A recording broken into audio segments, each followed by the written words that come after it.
Hello everyone, Mr. Nacho here, and today I want to share with you a build that I've tried to make time and time again. It wasn't really good enough, but right now, after the latest update, it's finally good. The build that I'm talking about is a Gunslinger handler build with the new Quickdraw ability, with the support dog or the attack dog, whatever you prefer really. The nice thing about it is that it's very versatile, and the change that was made to Quickdraw is that it got a second charge so that you have two quick draws, and the damage of it was increased by 50%. The next great thing about it, the handler not only increases range damage, but it also increases skill damage by 30%. Whenever we have attack dog active, it increases it by further 20%.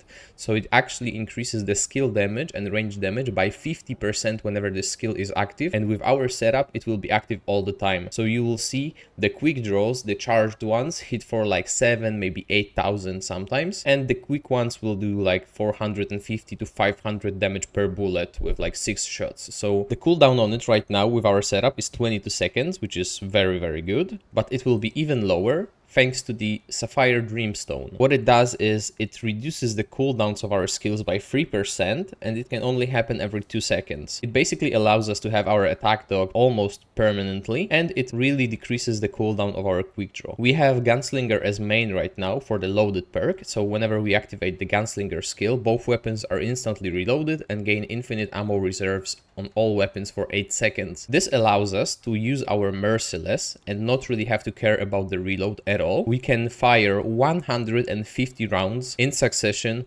without having to reload even once. Just whenever you are about to reload, use the quick draw ability. Even if there are no enemies, you can still use it and it will still proc, so it will reload your gun, give you infinite reserves ammo, so that you actually never even have to worry about the ammo consumption or anything like this. When it comes to the armor, it's purely fashion. I thought that it fits the cowboy ranger kind of vibe. So we have the Leto Mark 1 helmet, High Noon Duds, Night Stalker pants, and Bruiser gloves. When it comes to the relic, we don't really want to use the relic simply because we went with the Burden of the Rebel, which reduces the skill cooldown by 15%, but it also reduces our relic use speed by 25%, which is pretty big hit. So we will want to go with Tranquil Heart simply because you don't really want to use it and it works passively. Also, you could go with something like the Salvaged Heart because it has innate 50% use speed bonus, so it will only be like 25% speed bonus, but it will still be used fast. When it comes to the relic fragments, we have the range crit chance and crit damage, and on top of that we have skill cooldown. So we actually invest in skill cooldown and skill cooldown reduction with the Sapphire Dreamstone as well. We don't really care about the dev loop simply because it's just 1% and it actually increases the damage that we take, so it's not great, and Sapphire Dreamstone actually does the job extremely well. There are plenty of ways that we can actually trigger the Sapphire Dreamstone. One of them would be just using our Merciless with momentum on top of it, so we'll have like 40% base crit chance. Then we have 10% here, so it's 50%, 5% per archetype, so it's 60%,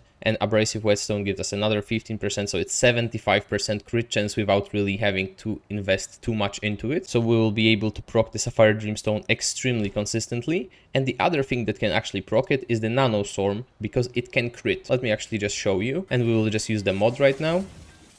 And as you can see, whenever it crits, the cooldown just jumps up a little bit every time, and we will have it back in no time. When it comes to quick draw, there are two ways that you can use it. First is just basically whenever you are shooting and want to reload, you can just tap it, and as you can see, it will always crit. And whenever you want to actually do the damage to the boss, let's apply bleed so that our whetstone actually procs, and you can just hold it down, and as you can see, you can aim now, and whenever you hit the weak spot, you can see that there is a pretty big number. If we even activate our attack dog, apply bleed as you would normally during the fight. So they also use Nebula, so we have corroded applied. We can just go like 7,200. That's a lot of damage for a single ability. And as you can see, it also reloads all of our guns constantly, so you don't really have to worry about reloading at all. The other applicator of corroded is our Krelax, of course, with Tainted Blade on it, so it's easily applied. I'm really happy that it doesn't really involve using Hunter or Challenger, because those archetypes are just, well, they are very strong, but they get boring quickly. But playing with the dog is actually very fun. Playing with the other abilities on Gunslinger other than the Bullet Storm is actually fun as well, so I highly recommend you check this out. The rest rest of the build is the Nebula with Harmonizer, as we talked about. There we have the Krelax with Tainted Blade, we have Xania's Malice, and we have Probability Cord. The Xania's Malice actually increases our weak spot damage as well, so whenever we just want to use it once, we'll do 4,300 damage. And whenever we have it stacked, we deal 5,000 damage.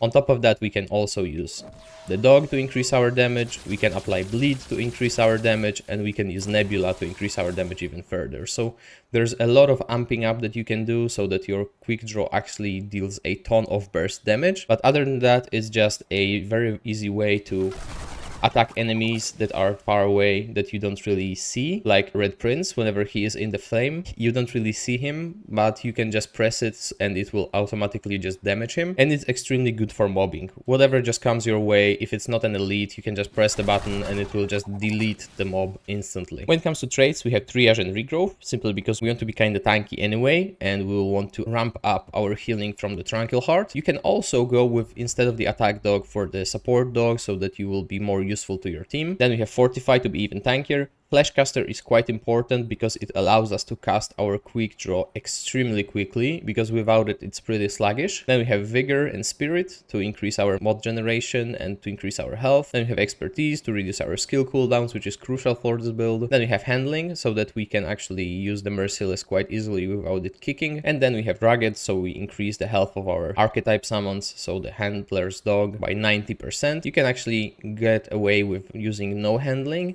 and then trying to spec into the Blood Bond, so that your dog will actually take some of your damage, especially whenever you are running the support dog or the guard dog.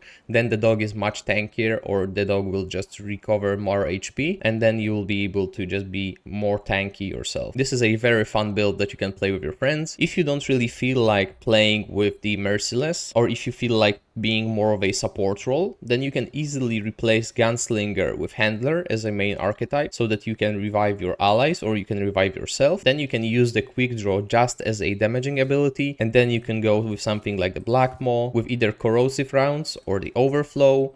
Then you would want to go with Momentum, of course, so that you have more crits. And then instead of Abrasive Whetstone, there are a few options that you can use. You could go with something like the Legacy Protocol, so that your dog buff will have even less cooldown and it will last longer. It will also impact the cooldown of the Quickdraw, which is good. You can go with something like the Necklace of Supremacy, because it increases 25% damage, all damage, so that it will increase the dog's damage, the range damage, the skill damage of your Quickdraw. It will be very good. And the other thing you can do if you want to be more tanky is you can go with the Whispering Marble, and instead of the Burden of the Rebel, you would go with the Dried Clay Ring. Then you would be able to be even more tanky, make sure you don't go down. And with the Handler primary archetype, you can pick up your teammates very easily with the relics that you don't really even want to use, so you will have like 10 revives for your allies just ready and waiting. And in the meantime, you will actually be doing quite a decent damage and buffing all of your allies in any way that you choose. Either give them more damage, give them movement speed,